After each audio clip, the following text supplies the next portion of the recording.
सगुन गुरु कुनामी पारसी सिंह चांदो गुरु गमके पंडित रघुनाथ मुर्मू तिकिना जानम माहरे मन अगलिंग चालाय कना। आपे सनाम को पे बड़ाई तबना चलावेन फेब्रुआरी गेल मोड़ और गेल तुर नवा दिल्ली रे ऑल तिना साय शर्मा मानव हुए कना। नुआ सगुन अखड़ा रे पंडित रघुनाथ मुर्मू तिकिना उनुहर सिक्का कॉइन और डाक टिकट महामहिम राष्ट्रपति मनी द्रौपदी मुर्मू तिकी होतेते उछन सगुन कना। नुआ सगुन अखड़ा रे इनहो सेलेदिंग तहे कना।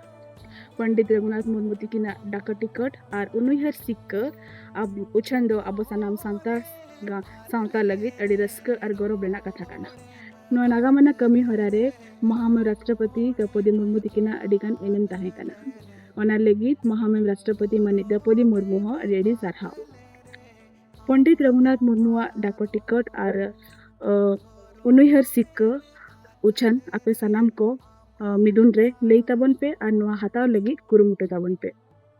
गुरु बाबा और गुरु आयोवा बाय ठाव कपी बुरु खन इंगे सुरुकुनी मुर्मू फगुन बेवरा।